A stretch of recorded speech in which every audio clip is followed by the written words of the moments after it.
criminalística, tiene 3 etapas por las cuales atraviesa hasta que llega a la actualidad. Todas ellas aplicadas a los cuerpos policíacos del mundo entero aun cuando su inicio se dio en Francia, las cuales podríamos explicar de la siguiente manera. Etapa empírica o mágica: la alianza y cambio de servicios, entre la policía y la delincuencia. Ejemplo. En Francia Eugenio Vidocq, se la veía como jefe de la policía, luego como jefe de ladrones, según las alternativas de su vida, era entonces los policías delincuentes con placas. En la región de Tebas, en Egipto, se descubrió un papiro que contenía el primer antecedente de acta informativa de robos de tumbas y las medidas para tratar de evitarlos.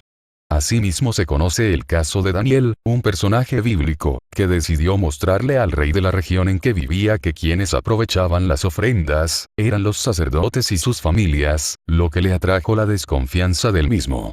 Para demostrar sus acusaciones, regó cenizas alrededor de la ofrenda, sin que se enteraran los sacerdotes y sus allegados, por lo que al anochecer estos llegaban a ellas por un pasaje secreto, y en la oscuridad se llevaban todo, aprovechando que conocían el lugar y no necesitaban alumbrarse, lo que no les permitió ver las cenizas, y marcaron las huellas de sus pies, dejando al descubierto el engaño. En esta etapa, la brutalidad de las penas impuestas a los delincuentes eran extremas hasta llegar a la mutilación y la muerte. Hasta este momento fue muy poca la confianza en los procesos intuitivos, inductivos y deductivos, pues en ocasiones eran alterados y mezclados con la magia y la religión. Etapa equívoca. Esta etapa se distingue porque la policía, en la lucha contra la delincuencia, utiliza el método del servicio de confidencias, el soplón, y aplica los métodos rutinarios adquiridos en 100 años de experiencia del alma de los malhechores. Existe una alianza e intercambio de servicios entre la policía y la delincuencia. Ejemplo. En Francia Eugenio Vidocq, se le veía como jefe de la policía, luego jefe de ladrones, según las alternativas de su vida, era entonces pues los policías delincuentes con placas. Etapa científica. Señala que los elementos que integren el cuerpo de policía estén debidamente seleccionados y capacitados. En la selección se buscan la honorabilidad y las aptitudes físicas y mentales necesarias para el desempeño de sus labores, y mediante la capacitación se les instruye en las disciplinas fundamentales de la investigación criminalística. Es un acierto irrefutable señalar a los médicos forenses los principales aportadores de métodos de estudio de la evidencia física.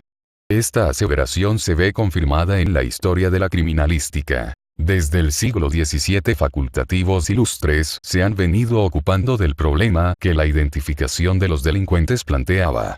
Ellos, con sus observaciones, contribuyeron a resolverlo. Marcelo Malpighi, 1665, describió los variados dibujos formados por las crestas papilares. J. A. Purkinje, 1823, señala en su obra Commentatio de Examine Tisiologico Organi Visus et Systematis Cutanei, el valor identificativo de los dibujos papilares.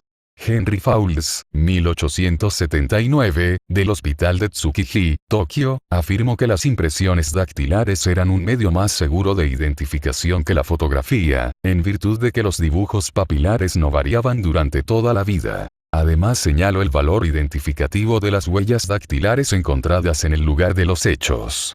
Los meritorios trabajos de Florence, 1885, Frecon, 1888, y Forgeot, 1891, de la tradicional Escuela de Medicina Legal de Lyon, señalaron la necesidad de examinar las impresiones digitales en los casos de peritación judicial.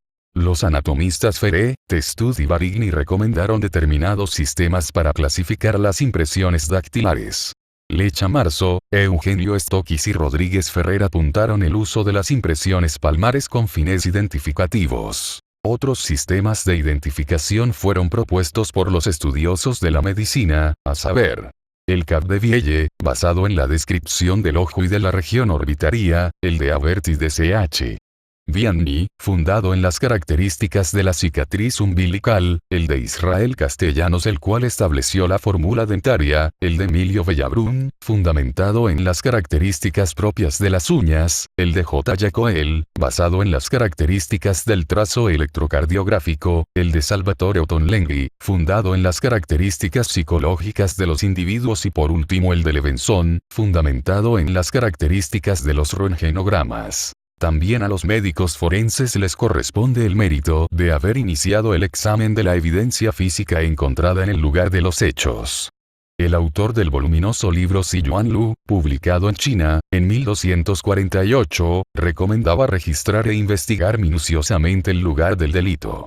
Ambrosio Paré, precursor de la cirugía, Paolo Soccia, Orfila, de Vergie, Casper, Lacasagne, Hoffman, Brodel, Toinot, Baltasar destacaron el valor reconstructivo e identificativo de los indicios. Podemos decir, con toda certeza, que los médicos forenses establecieron las bases científicas de la criminalística, por este motivo se denomina a esta disciplina hija predilecta de la medicina legal. La necesidad de venir modificado los sistemas aplicados en la investigación criminalística, es consecuencia de la evolución que el delito ha venido sufriendo, hecho apuntado en forma brillante por el distinguido criminólogo Alfredo Nicéforo en su excelente monografía El delito y su evolución en la sociedad contemporánea, en la que señala que el delito no desaparece, se transforma, se pasa de la criminalidad violenta, atávica o muscular, a la criminalidad astuta o cerebral. Por tanto sería anacrónico, en nuestros días, obtener la confesión mediante la tortura, en lugar de utilizar el polígrafo u otras técnicas que la psicología jurídica recomienda. Aceptar el testimonio de un testigo sin tener conocimiento de su personalidad, pues el valor de una declaración solo puede juzgarse conociendo quién la ha hecho. Utilizar la lupa en vez de microscopio, en el examen de la microevidencia. Aplicar la prueba de la parafina, a fin de identificar la mano que hizo un disparo, en lugar del análisis por activación de neutrones. Las 7 preguntas fundamentales que durante la investigación deben solucionarse. 1. ¿Qué sucedió? 2. ¿Cuándo sucedió? 3. ¿Cómo se desarrollaron los hechos? 4. ¿Dónde se desarrollaron los hechos? 5. ¿Por qué ocurrieron los hechos, o cuáles eran las razones para que se diera el hecho? 6. ¿Quiénes participaron y con qué roles? 7. ¿Con qué se efectuaron los hechos? ¿Cuándo y cómo usar? ¿Quién, qué, cómo, cuándo, dónde, por qué, con qué, quién? Se refiere a la identidad de los sujetos tanto activos, quien comete el acto, como a los pasivos quienes fueron afectados, que se encuentran involucrados en la realización del hecho motivo de participación. Se usa quién. 1. ¿Quién es la víctima? 2. ¿Quién dio parte del suceso? 3. ¿Quién descubrió el hecho? 4. ¿Quién vio o oyó algo de importancia? 5. ¿Quién tenía un motivo para cometer el acto? 6. ¿Quién cometió el delito? 7. ¿Quién ayudó al perpetrador del hecho? 8. ¿Quiénes son los compañeros frecuentes del delincuente? 9. ¿Con quién se vio la víctima la última vez? 10. ¿Con quiénes están relacionados los testigos? ¿Qué? Para verificar si los hechos presentados son parte de una conducta delictiva, y de esta manera establecer líneas de investigación, tales como natural, accidental, delictiva o provocada. Se usa que 1. ¿Qué ocurrió? 2. ¿Qué elementos entran al delito? 3. ¿Qué medidas tomó el sospechoso? 4. ¿Qué saben los testigos acerca del caso? 5. ¿Qué se ha hecho con los indicios? 6. ¿Qué herramientas o instrumentos se usaron? 7. ¿Qué armas se emplearon? 8. ¿Qué información, destreza, o fuerza fue necesaria para cometer el delito? 9. ¿Qué medios de transporte emplearon para cometer el delito? 10. ¿Qué motivo hubo? ¿Dónde? Se establece con claridad cuál fue el lugar de los hechos donde la investigación rescata los elementos técnicos sometidos a estudio en las diversas áreas de la criminalística. Además, mediante esta interrogante se establecen los ámbitos de competencia de las respectivas autoridades. Se usa dónde. 1. ¿Dónde se descubrió el hecho? 2. ¿Dónde se cometió el hecho? 3. ¿Dónde se vio a los sospechosos? 4. ¿Dónde estaban los testigos? 5. ¿Dónde estaba la víctima? 6. ¿Dónde se obtuvieron las herramientas y las armas? 7. ¿Dónde vivía la víctima? 8. ¿Dónde vivía el delincuente? 9. ¿Dónde pasaba el delincuente o la víctima sus ratos de ocio? 10. ¿Dónde está el delincuente ahora? 11. ¿Dónde y con quién fue detenido el delincuente? ¿Cuándo? Es un supuesto de temporalidad, que establece los momentos de realización de hechos controvertidos, y que permite establecer la relación lógica entre declaraciones de testigos y las realizadas por presuntos responsables. Establece a qué hora ocurrió, estrechamente con la interrogante anterior, considera como posible la participación de una persona por ubicarse en las dimensiones espaciales y temporales de las hipótesis que para el caso se formulan. Se usa cuando 1. ¿Cuándo se cometió el delito? 2. ¿Cuándo se descubrió el hecho? 3. ¿Cuándo se notificó a la oficina? 4. ¿Cuándo llegó la policía al sitio del suceso? 5. ¿Cuándo se vio a la víctima por última vez? ¿Cómo? Responde al tipo de acciones que se hubieron presentado para que el resultado se verificara en la forma en que se dio. Se usa como 1. ¿Cómo se cometió el hecho? 2. ¿Cómo llegó el delincuente al sitio del suceso? 3. ¿Cómo escapó el delincuente? 4. ¿Cómo se murió la víctima? 5. ¿Cómo es que estaba la víctima en ese lugar y momento? 6. ¿Cómo se descubrió el delito? 7. ¿Cómo se obtuvo la información necesaria para cometer el delito? 8. ¿Cómo se usaron los instrumentos del delito? 9. ¿Cómo resultó el daño? Porque, situado en el campo de la criminalística, sin confundirlo con el de la criminología, busca elementos de carácter material, más no significación causal que sirvieron como elementos provocadores de un comportamiento y no de otro. Se usa porque 1. Porque cometió el hecho. 2.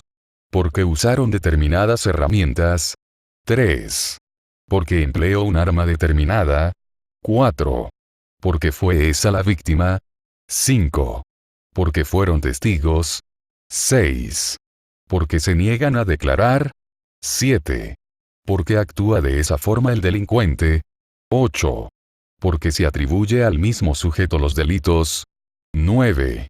Porque tenía motivos para matarlo. 10. Porque se determinó que el hecho ocurrió así. ¿Con qué? Reconoce los instrumentos utilizados para generar un resultado. Esta interrogante se liga con los indicios directamente, pues por el tipo y clase de instrumento utilizado, el uso que se le haya dado, las características que el fabricante incorporó al mismo, entre otros, permite diferenciar de entre varios de estructura semejante a aquel utilizado en la comisión del hecho y desechar los demás. Se usa con qué. 1. ¿Con qué instrumento lo cometió? 2. ¿Con qué objeto entró a ese lugar? 3. ¿Con qué se defendió? 4. ¿Con qué se condujeron al lugar de los hechos? 5. ¿Con qué se transportaron los sujetos? Con esto nos damos cuenta de la importancia histórica de la criminalística. Asimismo podemos conocer la manera adecuada de utilizar las 7 preguntas de oro para poder llevar a cabo de manera correcta nuestra investigación dentro del lugar del posible hecho delictivo. Hasta aquí por hoy, gracias por ver el video. No olvides suscribirte y compartir el contenido. Hasta la próxima.